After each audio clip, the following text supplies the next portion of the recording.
Très heureux de vous retrouver pour une nouvelle édition de Flash sur la MIFA Production et Ondo TV. Mesdames et messieurs, bonsoir et bienvenue. Le président de la transition, son Excellence, le colonel Assimi Goïta, chef de l'État, a effectué le mercredi dernier la prière de l'Aïd El-Kébir avec la communauté musulmane du Mali.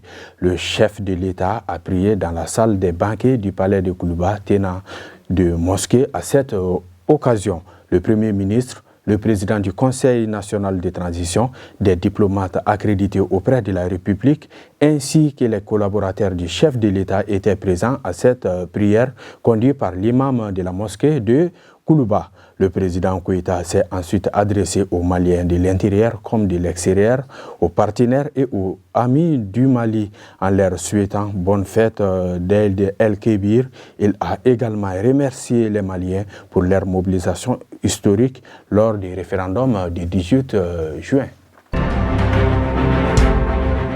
La mission multidimension intégrée des Nations Unies pour la stabilisation au Mali se retire. À l'unanimité, le Conseil de sécurité de l'ONU a adopté une résolution mettant fin à la mission onusienne. Celle-ci doit quitter le Mali le 31 décembre au plus tard. Cette décision intervient après la demande de retrait sans délai formulée par les autorités maliennes le 16 juin dernier.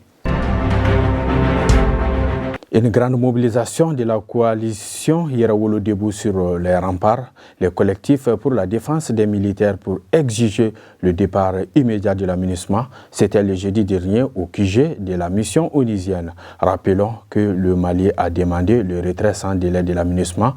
Au même moment, une enquête est ouverte contre la MINUSMA pour l'espionnage dans l'affaire de Moura, affaire à suivre.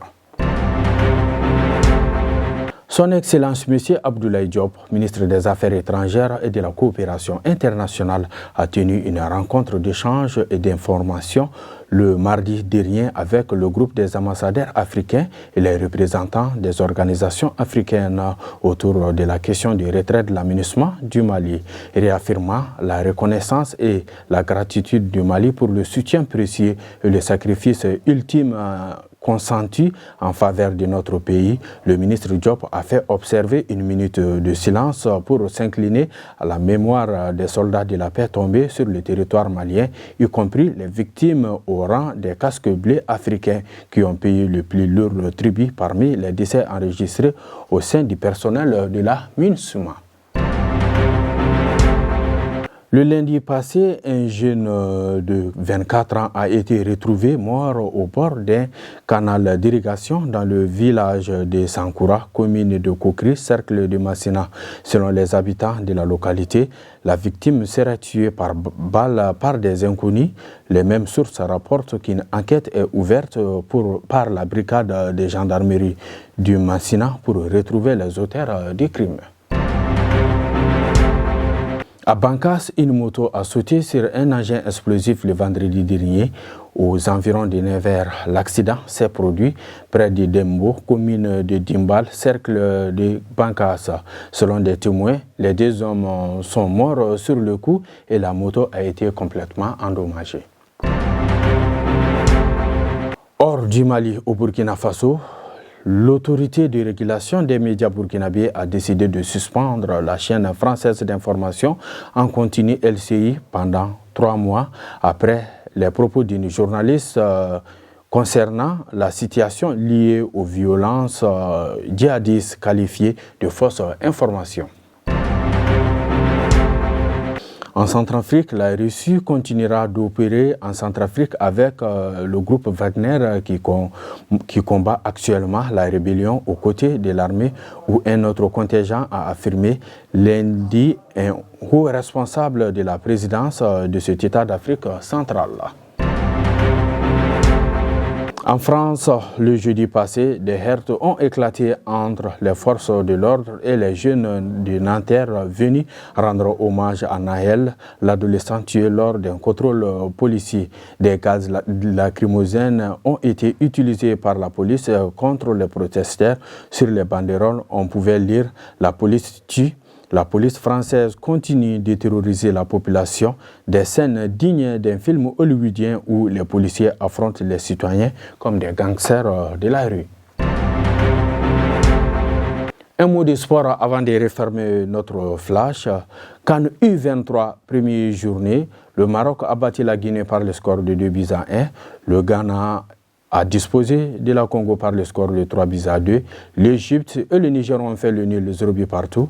Le Mali a dominé le Gabon par le score de 3-1. Deuxième journée, le Congo est tombé devant la Guinée par le score de 3-1. Le Maroc a atomisé le Ghana par le score de 5-1. L'Égypte a battu le Mali par le score d'1-0. Et le Gabon est tombé devant le Niger par le score d'1-0. Troisième journée, le Congo a été battu par le Maroc 1-0. Le Guinée et le Ghana ont fait le nul 1 partout. Toujours troisième journée, le Gabon jouera contre l'Égypte et le Niger affrontera le Mali. Championnat national du Mali, Ligue 1 Orange Basketball, 9e journée. Voici les résultats. Côté homme, le Stade malien a battu le Djoloba AC par le score de 87-66. L'AS Mandé est tombé devant l'Atar Club de Kidal par le score de 60-64. L'ISFAS a battu l'AS Real par le score de 58-51. L'AS Police a dominé Siki de Kaye 93-80. Côté femmes, le Stade malien a battu le Djoliba AC par le score de 94-58. L'AS Commune 6 a été battu par KSE par le score de 33-63.